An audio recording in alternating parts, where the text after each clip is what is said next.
that girl's gonna lay eggs tonight.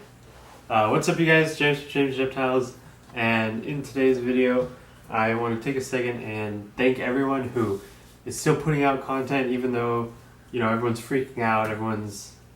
Well, a lot of people are home. A lot of stuff's canceled, a lot of jobs are canceled, a lot of people at home. The internet's being real slow because everyone's on it at home.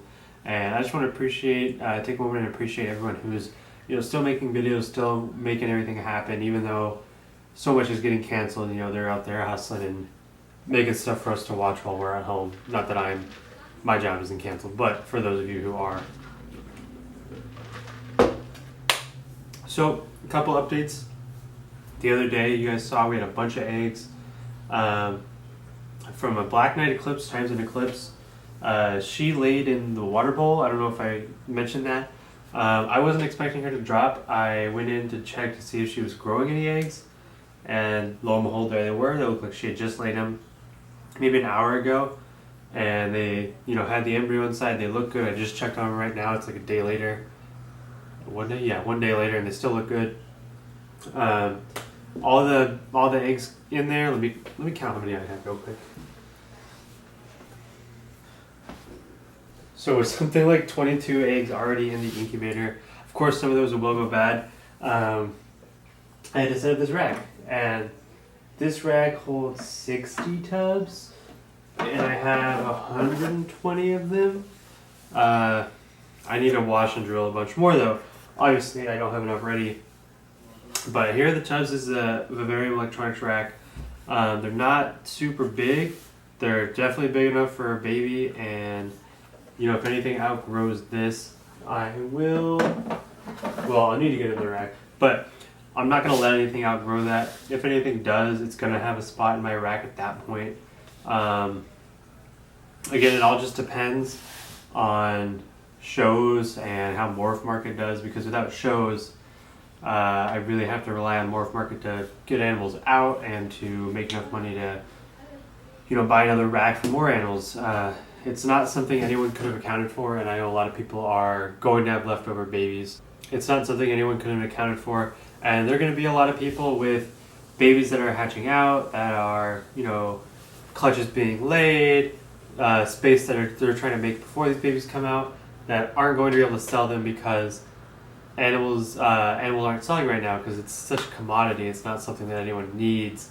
Of course, some people are selling some stuff. I shipped out a gecko today to some people that follow me on Instagram. Hopefully that gets there well. You know, safe travels. It is cold. It is chance of snow, but it's good enough weather to ship, so we shipped, and hopefully it gets there. Hopefully they love it. It was definitely colored down when I shipped it, when I packed it. But second ever shipment, so if you guys are watching, I definitely hope you guys get that, and hopefully she does well. All the corn snakes ate. I think the 2 males each ate around 1 mouse each, and each of the females had 3 mice, which was pretty awesome. So things are definitely kicking off. I'm going to need to start producing more mice here shortly. I'll have to keep a couple babies back and slowly grow my my little production of tubs in the bedroom. Of course, they do tend to smell a little bit, but Sherry actually told me I went to move them out here, and Sherry actually told me she grew accustomed to the sound at night. And it is nice, you know, growing up with all the animals in the room and the roaches, and you know, getting the mice. Hearing constant noise is bliss. It's amazing. But like I said, we have some 22 eggs in the incubator. 8, 9, 10, 11, 12, 13 crested gecko eggs, with some hatching every 2 weeks. And you know, as some of these geckos get up to size, it's going to be up to every week that we're going to have eggs hatching out. So that's just mind-boggling. I have all these babies. Definitely one of the things I want to do this week is reweigh everything on MorphMarket and put a couple more up. It's kind of hard to put them up because I take pictures using the camera I film with, and it's such a process to take pictures, put them on the computer, make sure they're not blurry, and then pick one that represents the gecko good enough to go on MorphMarket. I think eventually I will sign up for the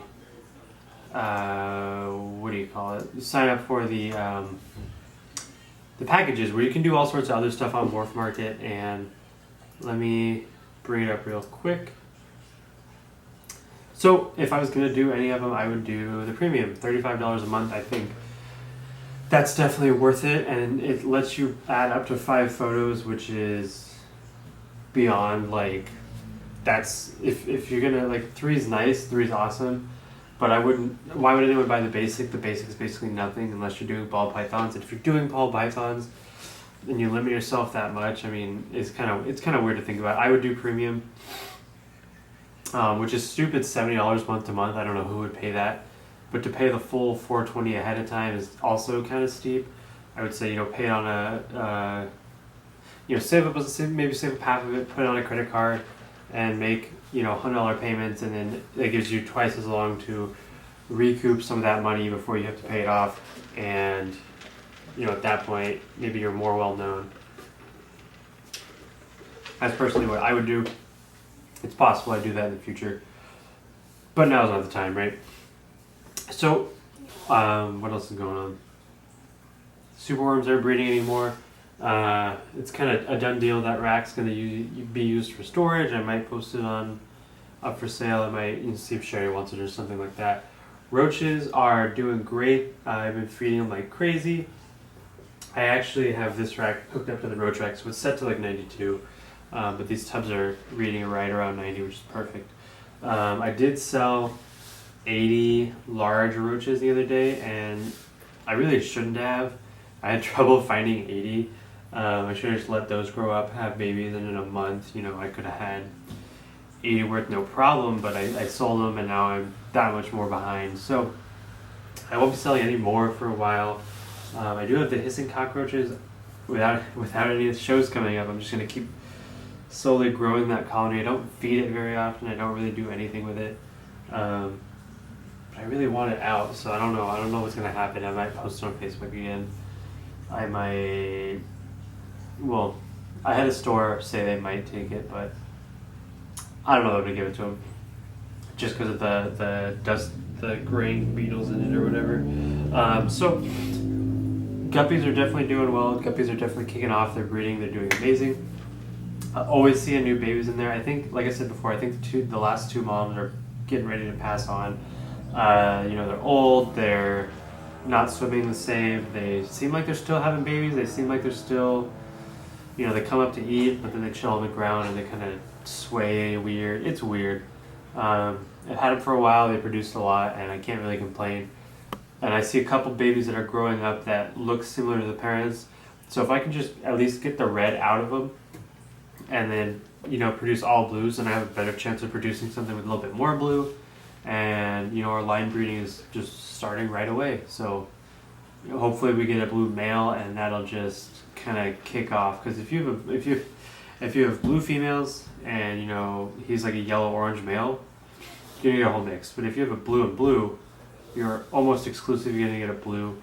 The first couple of generations, you might get some weird stuff, but if you just keep line breeding it, you're going to get all blue. And when they call that breeding true in the fish community, because when you have so many fish, unless you're dealing with something like discus, you don't really do pairs, you just kind of community breed, and that's how I do my guppies. Maybe eventually I'll pick up a pair of super nice blue ones and throw them in there, or keep them separate. And then the other tank, I did have a Rummy-nosed tetra die not too long ago, and I assume the rest are going to follow in suit eventually. They're 2.5-year-old Rummy-nosed tetras, doing awesome. They're big, fat.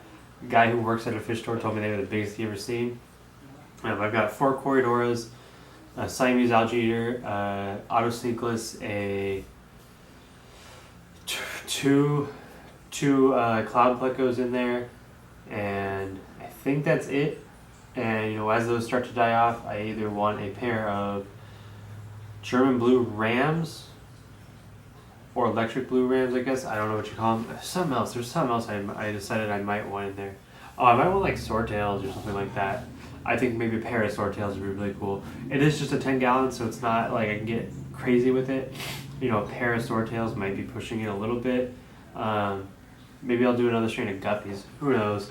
I probably won't. I'll probably have to do something different because I don't want to do the same thing. I want to do something different. Who knows? Maybe I can make a little bit of money on those too. But I think I will start making money on guppies as soon as I can cull for a little bit more blueness. Alright, so that's going to be it for today's video. Just a bunch of little updates. There was a video yesterday, so I was like, well, I have time, I have some stuff to talk about, throw out another video, and instead of seeing one Tuesday, you're seeing it today. Well, you're seeing it Tuesday. Instead of you filming one Tuesday, I'm filming it today, and then I'll film another one Wednesday for you guys to see Thursday, and it kind of works out for my schedule really well. So I hope you guys enjoy. I really hope you guys learned something. I hope you liked that little thing at the beginning of me eating a hamburger. I don't know why I put that in there. I was like, I'm gonna go get a hamburger, and I was like, I'm gonna put that in there, and it was a bacon western, double bacon western something, double bacon western burger from Carl's Jr. It was pretty good. Though it was one of those where every time at Carl's Jr. they go, hi, would you like to try the blah blah blah blah, and when you say no, because it was a robot, someone in a different voice, like, is like, alright, what do you really want? I don't know why, but they're really good. They got me like 2 or 3 times there. Whenever they say what it is, I'm like, yeah, I think I do want that. So that's how I ended up picking. But nevertheless, make sure to like, comment, subscribe. All that definitely helps out the channel. We're definitely slowly growing. My Instagram is definitely slowly growing. And yeah, make sure to hit me up on Instagram, Facebook, Twitter, jamesreptiles@gmail.com if you have any questions. And I'll catch you guys in the next video. Peace out.